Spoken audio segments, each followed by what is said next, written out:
Well, hello again. Thank you so much for being back with us. It's been a great day here. We're really energetic and really active. We just had a great conversation offline about everything that's really happening here. And we have Eric Upchurch on the show today. Eric, thanks so much for checking out with us. How are you? I'm so honored to be here. Thank you for having Well, me.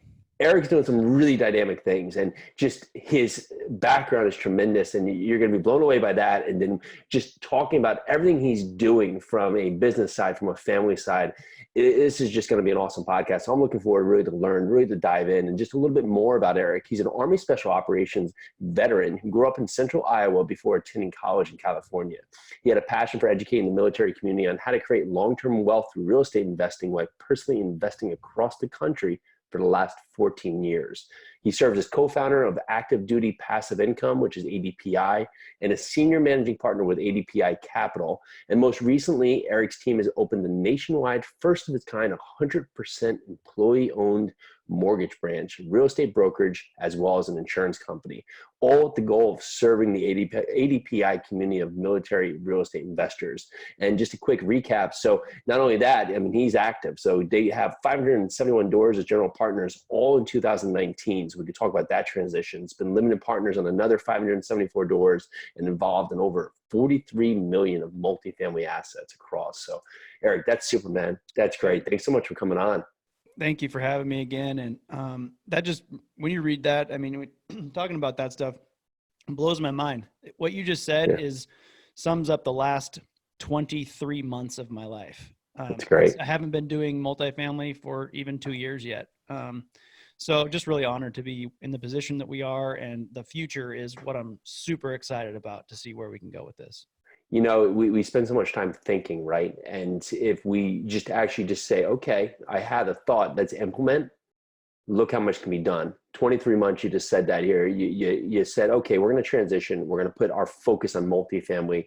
So how do we get started? Okay, great. We get started this way. Well, how do we move forward to that next step? Talk us through the thought track here. You've been investing for, I think you said, over 14 years or so. Yeah. What was the parallel? What drew you to you in the first place? And now, as you've gone through it, what are some of the lessons that have led you to multifamily? Yeah, I started investing 14 years ago by accident. I bought a house while I was in the military, like most military members do. And this is one thing that we're focusing on now, is teaching military members as they're buying a primary residence at every duty station they go to treat that as a potential future investment property, because you move so much. Yeah. And that's not currently being taught. So we now have a nationwide network of real estate agents that are trained and taught the military real estate investor mindset. And our book, Military House Hacking, also goes into what that looks like and how you can use the VA loan to buy even a fourplex with no money out of pocket at every duty station you go to.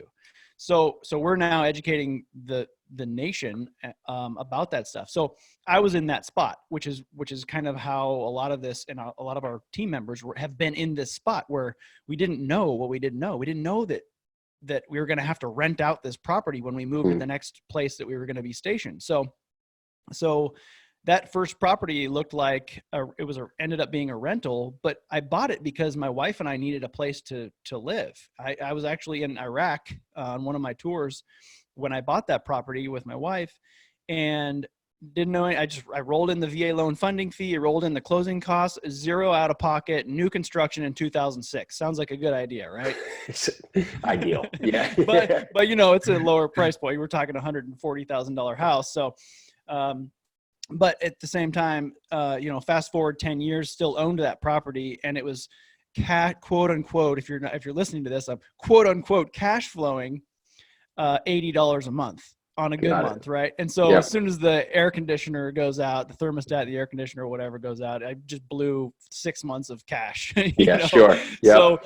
So I moved back to California after I get out of the service, and I read Rich Dad Poor Dad, and then that kind of the knowledge snowball starts after you read that, right? Because you're enlightened, and then you go, okay, what's next? Well, Think and Grow Rich is next, and then, you know, all these other things. And so to me, it was just, is there a better way? I see that the people are doing this for cash flow, but my experience wasn't making cash flow. So what is that? And we were thankfully able to live in flip in the Bay Area. I used my VA loan, bought a house for $500,000, which is the cheapest house I could find at the time, which is a stretch to me also at the time coming out of the military. You know, you don't make enough money in the military as an enlisted guy to buy a $500,000 house. Thankfully, my W-2 job was good enough that I could make that payment. So we bought it at 500 and we waited. We didn't know what we were doing. We were just living in a house, right? We waited, and 2 years later, this is 2012, 2014, it appreciated, and just market appreciation. But then my wife and I were like, holy cow, we just made a good chunk of money by doing nothing. Can we repeat this process, and is there a better way? So I went to a flipping conference and realized I can't flip houses in the San Francisco Bay Area in 2014. But I made some great relationships because I was intentional about that there. And we bought a house on the beach, near the beach, 2 blocks from the beach in the Monterey Bay, in North Monterey Bay area. And we were intentional at that point on the capital building phase of our lives, and knew that as the market was going up, we could capture a market appreciation. But what about forced appreciation? That was where we started looking at the house we were buying and going, okay, well, let's convert this 4-bedroom into a 3-bedroom, because everyone around us are kind of like new retirees that are loving this beach lifestyle. Yeah. So we ended up flipping that house. We lived in it for 9 months, and it appreciated $250K in 9 months because we renovated it into this beautiful little beach house. That's awesome. So then we were, kind of eyes wide open going, what are we doing? How do we do this again? So we did it one more time. So anyway, fast forward a little bit more. We co-founded Active Duty Passive Income. My partner, Markion, who's our CEO, he had written the basis, an ebook called Military House Hacking, which was just his experience. And he was like, there's something to this house hacking thing. So I connected with him, and he had been following Rod Cleef on his multifamily podcast. And I didn't even know who he was. And he said, I've got a ticket to his LA show. Why don't you go? His boot camp. Why don't you go down there? Didn't even know what I was getting into. Had no idea. Got it. At that point, I think I bought one turnkey property because I was just like, I got to invest in something with this money that we made from these live-in flips. So I went down there, and that was a real aha moment for me, because it was 3 days of drinking through a fire hose. But I was like, all of these people seem like normal people. I mean, people walking around in sweatshirts with 1,000 units. And I'm just like, I mean, this could be me. I thought billionaires were the ones buying multifamily. I didn't know a normal guy coming out of the military or just whatever could buy a 100-unit apartment complex. I had no idea. So I did not sign up for coaching then. I waited 3 months and went to the next event also with my partner, my business partner, and ended up doing that. And the military guys are SOP followers. So if you can create a standard operating procedure, a checklist, we got you. We can do that, right? So I like the idea of coaching. I will always pay for coaching now. I will always pay for masterminds now. I think it always makes you better. Surround yourself by those who know what you do not know. Be the dumbest guy in the room, so to speak. A lot of people say that, but it's true. I love being that because I can learn so much. And you have to eat your pride a little bit on that, because if you ask what you know is kind of a dumb question in a group like that, they're going to go, oh, here's the rookie, but I don't care. I eat my pride. My ego's gone, and I can learn that way. So, well, it's important to ask those questions though, and you sit there, like if you sit in the sideline and you don't ask that question, well, you can't get to that next step because you haven't built your foundation out. Right. Yeah. So you're stuck there saying, okay, well, I'm trying to keep up now, but these guys are miles ahead of me. Right. And what you even said about the guys walking around, in sweatshirts with 1,000 units, that keeps a lot of people on the sideline, is that thought process that this is some unicorn operation that's just for the reach, it's just for the large players right there. And when people break it down, the steps are the same. It's the mentality that has to change, right? 100%. You just nailed it. It is the mentality. Anybody can do this. It's a well-traveled path. You just have to be willing to suck up your pride and go put in the work. Yeah. Absolutely. And that's what it comes down to. It's now, okay, now I understand here. Will I take the steps and do the action? Because coaching is a driven point, right? And I think sometimes the fear that keeps people from doing coaching is that maybe they see a price tag with it, and they can look at the downside risk. Like, oh, I spent $5,000. Maybe I'm going to lose this $5,000. It's going to be worth it. But they can't see that that 5,000 could translate into hundreds, millions, anything else there, because they just can't, they can't grasp it yet. Right. But it could fast track you. Right. Okay. Hey, you're a smart guy. I'm sure if you did this by yourself, you would figure out how to buy a large multifamily. Maybe it would have taken you 3 times longer. Yep. Now you accelerated that. You got back a third of your time here, or 2/3 of your time, where now you're through it, and now you've done 5 projects in the time it may have took you to do 1. Yeah, I mean, the crazy thing is the most common objections are time and money on not paying for coaching, right? Or just in taking that first step to get into multifamily or whatever your niche is.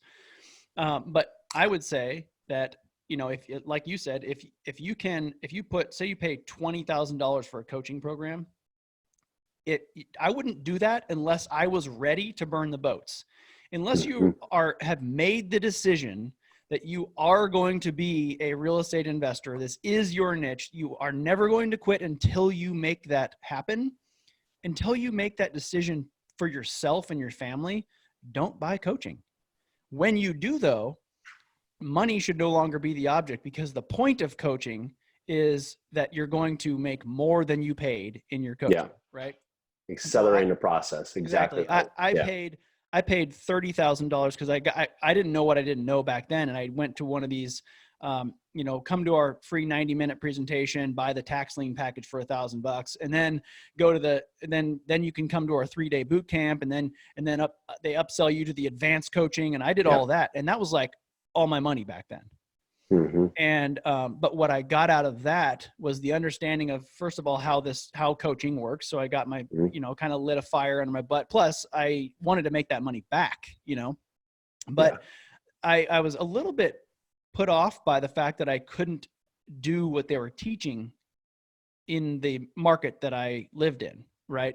But here's what I got. And I mentioned this earlier, but I was able to make that money tenfold back because I was intentional about networking at the event, and that one relationship that I made there, you know, was what counted. So for the boot camps themselves or whatever, networking is important. That wasn't my point there, but for coaching, money and time. So money, if you pay $20,000 for coaching, and the first acquisition fee you get back on a multifamily is $45,000. Was it worth your time? Was it worth your money? 100%. Because you're never going to lose that knowledge. Now you just go and you're building relationships that are going to help make you more money too along the way. Now for the time objection, I would say, and I tell people this often if they ask me what kind of, should I get coaching or whatever? Yeah. And I say, well, let me just explain. I have a wife. I have 2 boys. I have a full-time W-2 job. I have 5 companies under the ADPI brand, and we bought over 500 doors last year. So can you do it? Yeah, you can. But again, it comes down to, are you ready to do it? Are you prepared to make that decision and sacrifice? Do you have from 9 to 11 p.m. every day this week to work on multifamily? Do you have from 4 a.m. to 6 a.m. every day this week to call East Coast companies? You know, whatever it is. I'm on the West Coast. So there's always more time, right? And I think that's the lost point is, I don't have time. You do. There's white space in your calendar, and there's space that's used for other tasks that you're just placing more importance on right now. If you're watching YouTube videos, or, you know, you're out there doing, you can think of anything. If you're taking 2.5 hours to eat dinner, you know, like whatever you want to put in that part, or if you have, you know, 20 minutes in between meetings, there's time out there. And the point about, I mean, you look at The Rock or yeah, they got teams around them now, but they're doing like 7 trillion things that are moving. You have full-time job, you got 5 other jobs under ADP. You're doing out there, you're building your brand, you're doing all this other work. You just have to make it the most important thing. Yeah. Make it the most important thing, you're going to get it done. 100%. And my wife understands that too. She appreciates my work ethic. She's also been a military spouse while I've deployed 5 times. So she understands what it's like for me to be gone. She, you know, so you do have to have if you're married out there, you do have to have a spouse that's supportive of your mission, but that ultimately comes down to a sales pitch. Does she know you, and are you driven, and have you demonstrated success and perseverance? And if so, asking to be excused after 30 minutes at the dinner table with your family isn't the end of the world if she knows why you're leaving the dinner table to go Yeah. provide for your family. So those are just discussions, and my wife knows that I'm driven. I mean, through my special operations training, and just all the military successes that I've had, I think it was inherent. I mean, for her, she was like, nope, okay, just, he's got to do that because that's who he is. So, but having your spouse on the same plane as you is so important. So yeah. And we get that question a ton, right? Because Peely and I work together. And one of the things that stands out is that so many times this can be, entrepreneurship on its own can be a very solitude thing, right? Because you're out there doing your thing and it's like you versus the world or whatever your point. And sometimes you forget to ask the other partner, whether it's husband, wife, and what they want as well, right? Because like, hey, I'm doing all this great stuff, but like maybe you taking time away from the family is something that's bothering them. Yeah. And that's why you're not getting along, because you haven't really surfaced that question of just ask like, hey, what are you looking for in this? Like, like we're trying to get all this stuff together, but what does that look like from both sides? So, I mean, great points, right? Just having the communication and having a talk track to make sure both people are on the same, because you both have the same goal, right? Yeah. And sometimes I think the goal isn't communicated, and that's where you'll see disruption in the partnership. So you've transferred now, you moved into multifamily. Talk to us about a property so that you went into that you've said, this is the one, we're going to dive in. What it looked like and what made that opportunity real for you? Yeah, our first real opportunity to buy a multifamily asset was mid last year. So it was an 80 unit property. It took us, between negotiating and closing, took us almost 6 months to close. Pretty rough start as a team. So it was an 80 unit property in a tertiary market, and it came with a good story. It was across the street from a new elementary school, or elementary school was being built actually. And the junior high school and high school are also across the street in this town. Again, tertiary market, town of about 5,000 people. And the owner lived in Japan and owned it outright. And it was just deferred maintenance, terrible management. And no offense to the lady, but she was never in the leasing office. She was not responsive to calls for maintenance. So there was a lot of opportunity there. Yeah. So it's interesting because that was one of our hangups. I'll just explain, just to be open, some of the problems we had closing this deal was, first of all, always be raising capital. We were ill prepared to raise $1.25 million that we had to for the equity piece on this first deal. While we're a group of military real estate investors, active and veteran, we do not solicit to our own community. Our Facebook community is 10,000 members and 95% engagement rate and growing at 1,000 members a month right now. And we do not solicit to them. We do not email them. We have a huge list of people we could email, but we don't, because we want to keep that engagement high. We want to keep the value high in that group.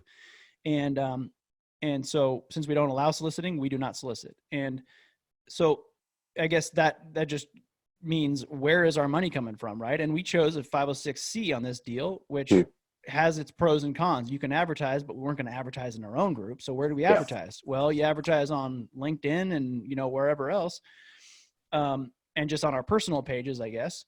But then you have, like, who do I know that has who do I know that's accredited? A group of military guys that are like, who do I know? So we ended up getting it done, and we had to exercise 2 30-day extensions, which was also kind of like, holy cow, are we going to do this?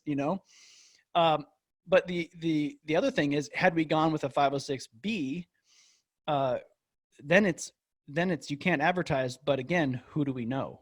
Who do we know that's going to have money to invest, in this deal? So always be raising money. No matter what, even if you don't have a deal, start that funnel and get people in, so that when you do, you're ready to go. So Yeah, we you learned don't that want to lesson. surprise people. There's just not enough Yeah. time, and Yeah. you always want to be talking about it.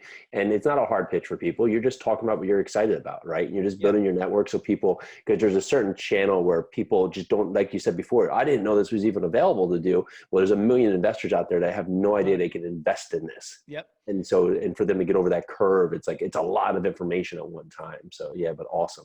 And I'm a limited partner on 575 doors. So I guess I should have known better, but I'm investing with people that I know well enough to pull the trigger and just and write a check when I need to.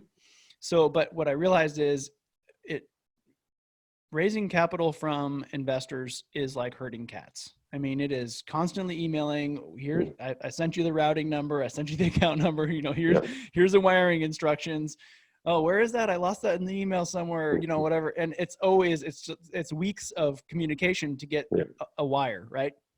And so, having somebody kind of full time on our team, so to speak, doing that aspect is something that we've learned is very important to build those relationships and to really be on top of it. And that coincides at the end with investor relations, somebody who's constantly communicating with those investors now and making them feel comfortable, answering their questions, all that stuff. So, and where was the property, and how did you find this one at first? Yeah, just a broker relationship. One of our partners owned a 56 unit nearby, and so near Indianapolis, in a tertiary market near Indianapolis. So, and now we're looking at other assets in the area. We know the area really well. We know property managers in the area really well, and feel comfortable. And there's brokers now sending us right now 2 off-market deals, and super. We've got one LOI out on one, and probably another one later this week. So. Yeah, and see, that's super, right? You dive in, the market, you got the team built, and now you can really expand, right? That's and right. that allows you to really grasp the market. And now your economies of scale grows so big that you'll be able to do things more efficiently than other properties right there. So 100%. How are you guys sourcing which market to dive into? Is it really that you're looking at deal first, you're looking at market first, or how does your game plan work? Yeah, market first. We're looking for right now boots on ground. Just we want to make sure that we're familiar. I mean, it's easy once you have one deal because then you can kind of build around it, in markets nearby. But we just picked a market based on a relationship we built. I mean, if you're getting started in this business, look at the fundamentals on city data or whatever census data you can, and just pick your market, and then the market you like. So you pick a market that you either know well, is a 2-hour drive from you maybe, or somewhere you'd like to retire, or somewhere where you have a friend or family member or teammate potential. So if you pick one of those 4 markets where the actual market is good too, statistically, job growth, obviously important and stuff like that, then just hone in on one.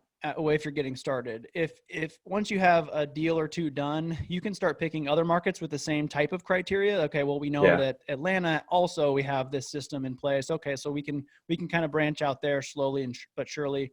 But I just think it's important to do that. It'll just be more comfortable if you're getting started to.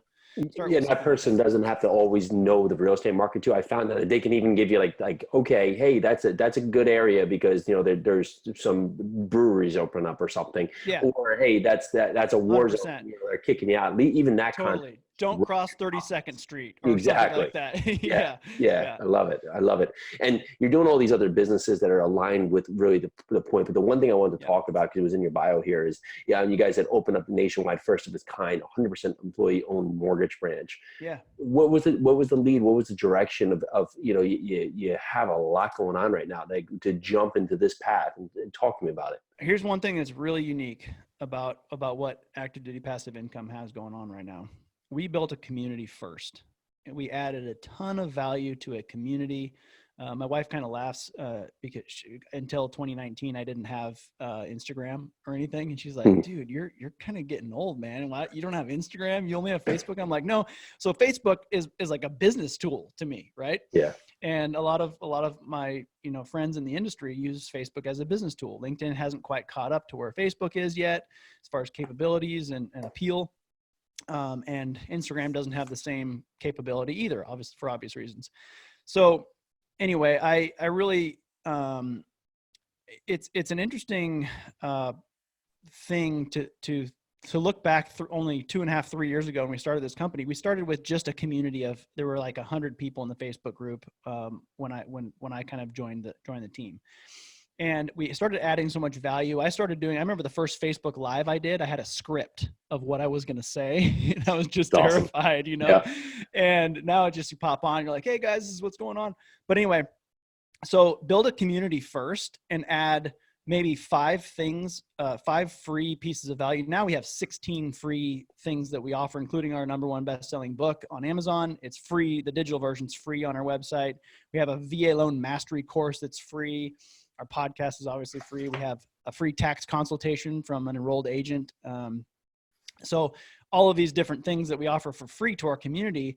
And so here's the really cool thing. If you find a niche, something that makes you unique, you can really capitalize if you can add value to that niche. So the military community is very niche because there's an inherent trust that we have with one another.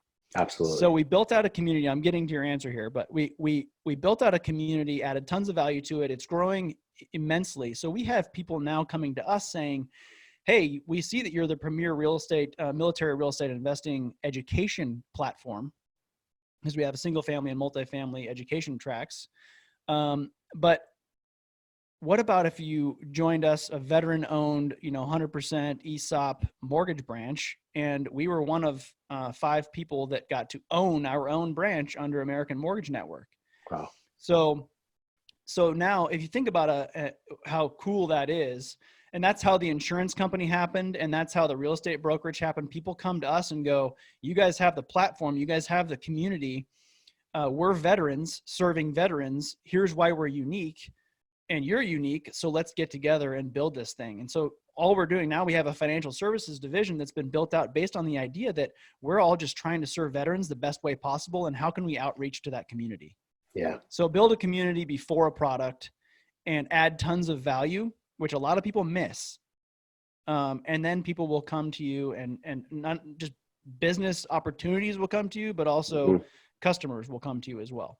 So well said, man. Value first, right? Because if the value is not there, what are you selling? What are you getting? What are you giving people? Like, and so many times it's the dollar that drives, but the dollar, the reasons the dollars don't come and flow to people is that because they're missing the huge point, is that it's not time for the dollar yet. You haven't given anything that's worth the dollar. You haven't given all the points of it. We actually had Bob Berg of the Go Giver book on the other day, and it was tremendous, right? Just his parable, just about, the giving and then be opening to receive on both parts, right? And just that point of that, the more people you can help, well, that strictly aligns to your true value and what your income will be based, right? And how much you can help people. And that's your story right there, and what you've done with this community. And just awesome work. It's huge. And just, I can imagine that, we talk again in a year, and you're going to be at 100,000 people probably in this, because that's so many people can go across. Think about how amazing this I want to talk again about the mortgage company, just the model, not the company itself, but so what makes it unique and what's totally disrupting the space is it's the first ever ESOP, like I said, that it has no debt. The CEO is making $16 an hour.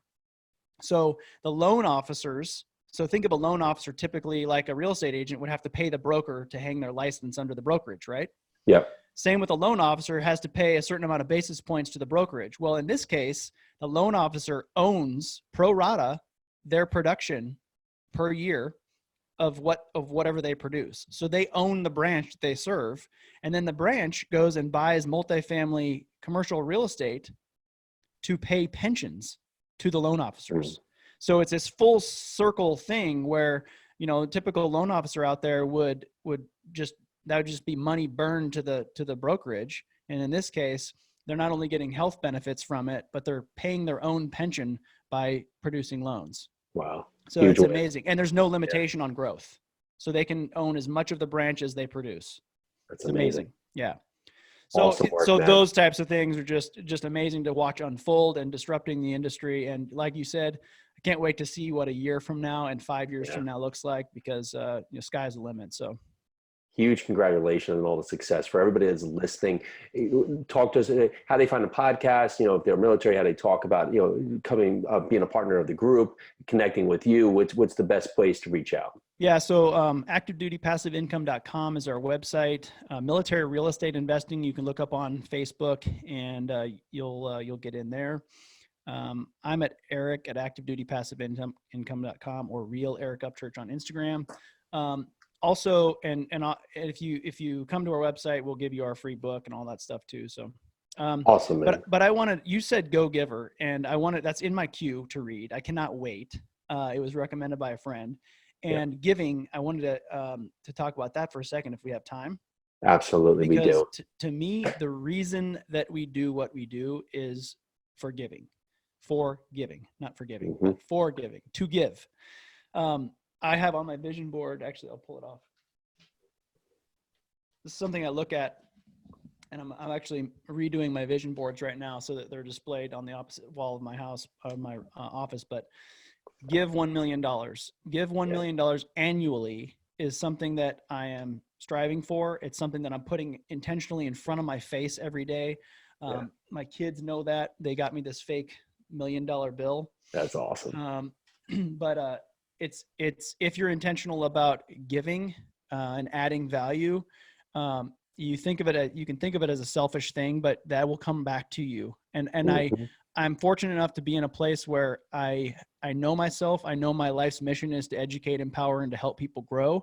And I can capitalize on that for personal reasons because I know that about myself through military, real estate, and mentorship. And I am blessed and honored to be able to participate in that. So I am going to give in a huge way. I'm also partnered with Veterans Community Project, who's building tiny homes, and we are going to end veteran homelessness in the U.S. this decade. And they're building communities of tiny homes starting in Kansas City. Next one's in Longmont, Colorado. We're raising $35,000. It's a nonprofit. We're raising $35,000 right now to build one of these tiny homes. It's amazing. They build a community center, and I love the idea of giving because if I have, I must give. I really feel like that's why we're here, and we live in the best country on the planet, and look where we are right now. We're sitting in our nice homes, and there's some things going on out there in the world that are tough to deal with, but by and large, we are so much better off than other people. And I think part of why I have this instinct to give back is because my why is so deep rooted. It's also why I'm going to be successful in whatever myself and my team do, because I serve with the memory and pride of those who've gone before me, for they love to fight, fought to win, and would rather die than quit. So I am serving with that intention. These people, I know people who can no longer feel pain. I know people who can no longer experience struggle of business and sacrifice. So that said, I must go be successful for them, and I will. And so if you have a deep-rooted why like that, success is going to come find you, and then you can give in a huge way. And I'm looking so much there to wrap, man. It's amazing. If I have, I must give. And that's true words for anybody listening. And for someone saying, well, I don't have money. Well, you're missing the whole concept. You have time, you have energy, you have the ability to just even open doors for people. Just do anything that can give. It doesn't have to always be a monetary point. There's so much. You have an amazing, intelligent brain that is capable of whatever you put in front of it. So, and my whole team is intentional about goal. You were talking about goals earlier, and I really wanted to talk about that at that point, because my kids know every Monday night we talk about goals, and our team talks about goals. And if you set those goals, I mean, the only reason I interviewed Jocko Willink and we interviewed Robert Kiyosaki and Grant Cardone and some of these people is because I was writing Grant Cardone in the shower fog every day until it happened. And Jocko Willink, and my wife's going like, what are you doing? Like, why are these? But if you're intentional, you have an amazing brain. Stuff will start to manifest if you put it in front of your eyeballs. Yes, that's exactly right. Visualizing where your future lies is everything you need to make it happen there. If you can't think it, you can't do it. Yep. That's why vision boards, I've got one right here in front of me. That's why vision boards are so important. You got to have that in your face all the time. You got to have the right feedback coming on. And guess what? While you're sleeping, your brain's figuring out a way to solve that problem. Your brain's figuring out a way to be more healthy. Your brain's figuring out a way to how to run that 50-mile race. You know, your brain's figuring out a way how to run this Ironman that I'm training for right now. And yeah, I love it. Yeah, so I love it too. It's awesome. I've so enjoyed this conversation. Yeah. Things align. I really appreciate what you're doing. Thank you for all that you've done. Thank you for your service. Thank you for all you're doing with the community. You guys keep pushing forward. I'm excited to watch what's happening here and watch where you guys go. So thank you, Eric, so much for coming on the show. So appreciate your time, man. This has been awesome. Absolutely. Awesome, man. Have a great day.